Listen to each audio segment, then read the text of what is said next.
ju thoni për opozitën me të drejtë që e kërkon të ndaloj presionin, po. Ka shumë të drejtë, por ka një problem të madh moral tash ke ata. Në rast se kërkon gjëra morale, nuk duhet nisesh nga gjëra pa morale siç ata kanë bërë deri tani. Domethënë nuk mund nisesh nga një premise gabuar të kërkosh premisa të drejta. Është alogjike domethënë në filozofi edhe në të gjithë çështjet e argumentit.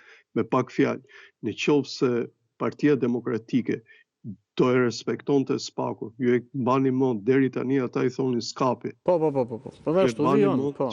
Në çdo moment ata vetëm e ofendojnë. Në çdo moment ata kritikojnë çdo lloj vendimi dhe janë pro vetëm në momentet kur ata godasin nga pjesa e socialistëve. Atëherë ti ke të drejtën morale që të kritikosh në këtë rast. Por pjesa e interpelancës është pjesë e drejtë e opozitës. Maggjoranca duhet të arrijë të kuptojë me nivelin tashmë të mosdhënies llogari, po ta keni parë me kujdes, ekzekutivi i zotit Rama nuk jep më llogari. E para ju e keni parë, legislativi nuk e kontrollon. E para prej numrave që ka Partia Socialiste, po mua më vjen keq ka ardhur një moment që përveç zotit Braçe duhet të jenë dhe individ të tjerë që të shikojnë disa gjëra dhe mos merren me ato gjëra të vogla. Po. Ju jeni vëzhgues më i holl tani se unë sepse e bëni për ditë këtë punë. Nuk është normale që njerëzit e Partisë Socialiste mbyllin syt në këtë sens. Po të keni parasysh dhe një element tjetër, Andi. Zhvillimi i vendit po bëhet prej taksave, ne nuk prodhojmë më. Dhe ky është një alarm publik, ky është një alarm i jashtëzakonshëm. Prandaj këta njerëzit si zonja Balluku dhe të tjerë duhet ndalojnë, duhet lënë drejtësinë të punojë sa më shpejt që të jetë mundur. Keni parasysh për zonjën Balluku po punohet shpejt. Po mendoni ato mira dosje që flen, dhe sa shqiptarë absolutisht janë mira e mira, absolutisht. Përgjigje. Dhe kuptoni këta dhe në faj janë të privilegjuar krahasuar me shqiptarët.